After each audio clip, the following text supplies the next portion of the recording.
Hi viewers, now we'll see the next pedigree questions which we are going to solve now. So see the pedigree chart which is given here. So you can see, so I told you in the previous questions itself, you have to check whether it is dominant or recessive. So now the disease is seen, so they are infected in all the generations, first generation, second generation, first, next, second and third generation, fourth generation. So they are infected in all the generations. So first generation female is sufferer, second generation again females are sufferers, okay, and next third generation you can see both males as well as females are sufferers, and next fourth generation again females are sufferers. So here you can see more females are sufferers here, okay, and the disease is seen in all the generations. They are affected in all the generations, so it will be dominant trait. So it is dominant trait, and now you have to see whether it is autosomal dominant or X-linked dominant.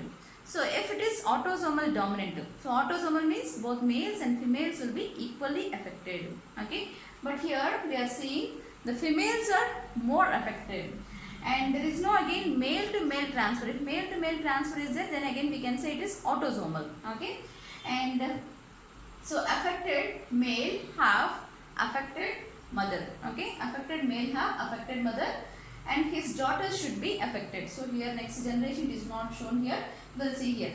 So affected male have affected mother, okay, and all his daughters are affected. So that means it is X-linked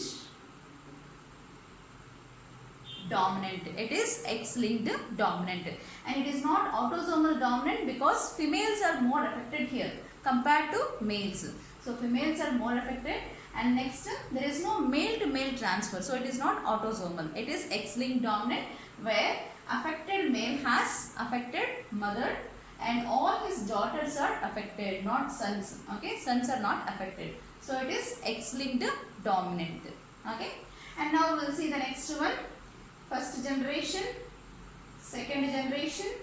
So first generation affected, second generation affected, third generation also affected individuals are there, and next fourth generation also individuals are affected. So there is no crisscross inheritance or skipping of generations. It is not seen here. So it is dominant. So it is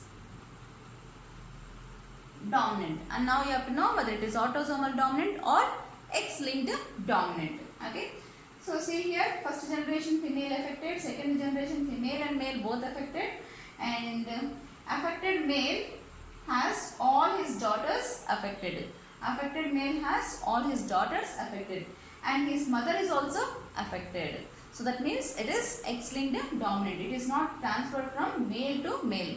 Male to male, if this transfer is there, then obviously you can go for autosomal, okay. Next see one more here. So affected male has his mother affected and all his daughters are also affected. So it is X-linked dominant. So it is X-linked dominant. So X-linked dominant diseases or disorders which we find very rare, very few you find, and X-linked recessive you find more compared to X-linked dominant. And which individuals and what are the type of disease which we can see, okay. So those X-linked dominant disorders are Rett syndrome, next Alport syndrome as well as Rickets. So these are X-linked dominant disorders. And now we will see few more pedigrees.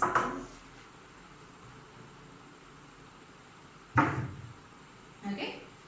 So now see the another pedigree chart which is given here. So first generation, okay. Next male is affected here. Next females are not affected in the first generation. Next again second generation, again all males are affected. Next third generation, again males are only affected, okay.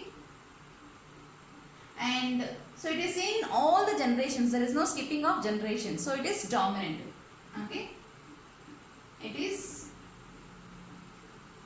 dominant, and now you have to know whether it is autosomal dominant, X-linked dominant, or even it can be Y-linked dominant. So Here you can see, when you see the disease which is being transferred, you are seeing only the trait which can be seen only in males. That means it is carried through Y chromosome, and it is seen in all the generations. So Y-linked inheritance. So it is always dominant. So it is Y-linked dominant trait. So it is Y-linked dominant trait which can be seen. So this pedigree says only males affected. First generation also males affected. Second generation also males only affected. Okay. So there is no crisscross or there is no skipping. Okay. And there is no female in even one generation it is affected. Okay. So in all the generations only males are affected. Blindly we can write it is Y-linked, and will not be recessive in case of Y-linked. It is Y-linked dominant trait. Okay. So this pedigree is Y-linked disorder, Y-linked dominant disorder, and examples which you can take in this is hypertrichosis. Okay. So hypertrichosis, that is formation of hair in a ear pinna. So this is a Y-linked disorder. So Y-linked dominant disorder, hypertrichosis. Even azoospermia, low sperm count. Azoospermia. So these are Y-linked disorders, dominant disorders. Next pedigree we will see. So this is next pedigree. First generation females are affected. Next second generation females and male is also affected.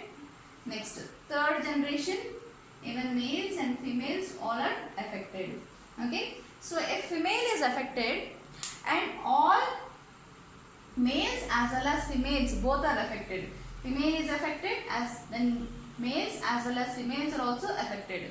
So in this also female is affected, males are also affected here. So female is affected, male as well as females both are affected. So this indicates that it is maternal inheritance or mitochondrial inheritance. If female is affected and all his male son as well as daughters are affected, then it is maternal inheritance because it is carried through X chromosome here. Okay. So it is mitochondrial inheritance, or we even say it as maternal inheritance. Okay. So if mother is affected and all her daughters as well as sons are equally affected, then it is called as maternal inheritance or mitochondrial inheritance. So this is about the pedigree charts which were given. Y-linked dominant, which is for hypertrichosis as well as azoospermia. Next, mitochondrial inheritance or maternal inheritance if mother is affected and her daughters as well as sons will be equally affected. So that is called as mitochondrial inheritance or maternal inheritance.